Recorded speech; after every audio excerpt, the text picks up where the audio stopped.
കോഴിക്കോട് പുതിയ ബസ് സ്റ്റാൻഡിലെ തുണിക്കടയിൽ ഉണ്ടായ തീപിടുത്തം നിയന്ത്രണവിധേയമായിരുന്നു.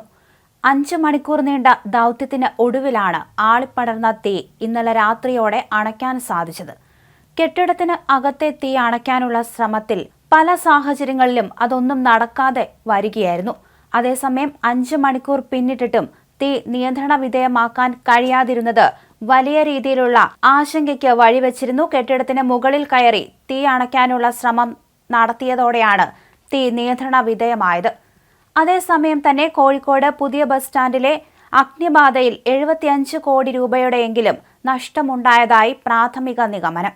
അന്തിമ കണക്കെടുക്കുമ്പോൾ ഇത് 100 കോടിയെങ്കിലും ആകുമെന്ന് സംശയമുണ്ടെന്നും വ്യാപാരി വ്യവസായി ഏകോപന സമിതി നേതാക്കൾ പറയുന്നു. JCB ഉപയോഗിച്ച് കെട്ടിടത്തിന്റെ പൊളിച്ച സ്ഥലത്ത് ഫയർഫോഴ്സ് ഫോമിംഗ് നടത്തി. ക്രെയിനിൽ കയറിയും വെള്ളം പമ്പ് ചെയ്തും തീയണയ്ക്കാനുള്ള ശ്രമവും നടന്നിരുന്നു. കോഴിക്കോട് ജില്ലയിലെയും സമീപ ജില്ലകളിൽ നിന്നുള്ള അഗ്നിശമന സേനാ യൂണിറ്റുകളും കരിപ്പൂർ വിമാനത്താവളത്തിലെ ക്രാഷ് ടെൻഡറും ശ്രമിച്ചിട്ടും തീ നിയന്ത്രിക്കാൻ കഴിഞ്ഞില്ല. നീണ്ട പരിശ്രമങ്ങൾക്കൊടുവിലാണ് മറ്റ് ഭാഗങ്ങളിലെ തീ നിയന്ത്രിച്ചത്. അതേസമയം നഗരത്തിലെ മധ്യത്തിലെ കെട്ടിടത്തിലുണ്ടായ വൻ തീപിടുത്തത്തിൽ വൻ നാശനഷ്ടം തന്നെ സംഭവിച്ചിട്ടുണ്ട്. കോഴിക്കോട് പുതിയ ബസ് സ്റ്റാൻഡ് പരിസരത്തെ വസ്ത്ര ഗോഡൌൺ ഉൾപ്പെടെ പ്രവർത്തിക്കുന്ന കെട്ടിടത്തിൽ ഞായറാഴ്ച വൈകിട്ട് 5 മണിയോടെയായിരുന്നു തീ പടർന്നത്. 4 മണിക്കൂറോളം പണിപ്പെട്ട് രാത്രി 9 മണിയോടെയാണ് അഗ്നിബാധ ഭാഗികമായെങ്കിലും നിയന്ത്രണ വിധേയമാക്കിയത്. 30 യൂണിറ്റ് ഫയർഫോഴ്സ് സംഘം ദൗത്യത്തിൽ പങ്കാളികളാവുകയും ചെയ്തു. അതിനിടെ തീപിടുത്തത്തിൽ സർക്കാർ അന്വേഷണം പ്രഖ്യാപിച്ചു. 2 ദിവസത്തിനകം റിപ്പോർട്ട് സമർപ്പിക്കണമെന്നാണ് ജില്ലാ കളക്ടർക്ക് ചീഫ് സെക്രട്ടറിയുടെ നിർദ്ദേശം.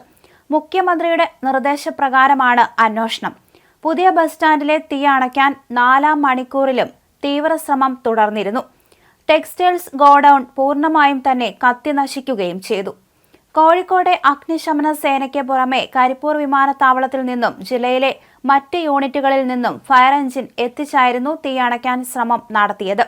നിരവധി യൂണിറ്റുകൾ 4 മണിക്കൂറിലധികം പണിപ്പെട്ടിട്ടും കെട്ടിടത്തിനുള്ളിലെ തീ പൂർണ്ണമായും അണയ്ക്കാൻ സാധിച്ചിരുന്നില്ല.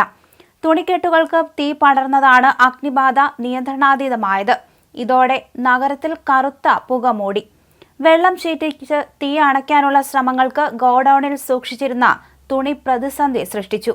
ഇതോടെ മണ്ണുമാന്തി യന്ത്രം എത്തിച്ച് ചില്ല് പൊട്ടിച്ച് തീ അണയ്ക്കാനുള്ള ശ്രമം നടത്തി. ഈ നീക്കത്തോടെയാണ് തീ ചെറുതായെങ്കിലും നിയന്ത്രണ വിധേയമാക്കിയത്. ഇതിനിടെ കെട്ടിടത്തിന്റെ 2-ാം നിലയിലേക്കും തീ പടർന്നു. 2-ാം നിലയിലെ മരുന്നു ഗോഡൌണിലേക്ക് ഉൾപ്പെടെ തീ പടർന്നു.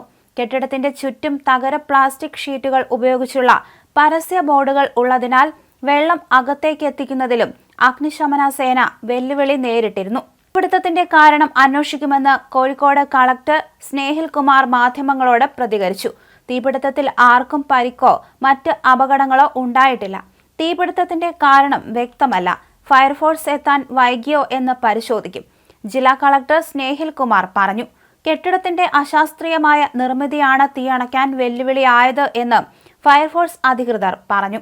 ഷട്ടറുകളും ഗ്ലാസുകളും തകർത്ത ശേഷമാണ് കെട്ടിടത്തിൽ ഫയർഫോഴ്സ് ഉദ്യോഗസ്ഥർക്ക് പ്രവേശിക്കാനും കഴിഞ്ഞത്. കെട്ടിടത്തിൽ സുരക്ഷാ സംവിധാനങ്ങൾ ഉൾപ്പെടെ ഉണ്ടായിരുന്നില്ല. 4 ഭാഗത്തു നിന്നും കെട്ടിയടച്ച രീതിയിൽ ഇടുങ്ങിയ വഴികളോട് കൂടിയ ഗോഡൌൺ ആയിരുന്നു കെട്ടിടത്തിൽ പ്രവർത്തിച്ചിരുന്നത്.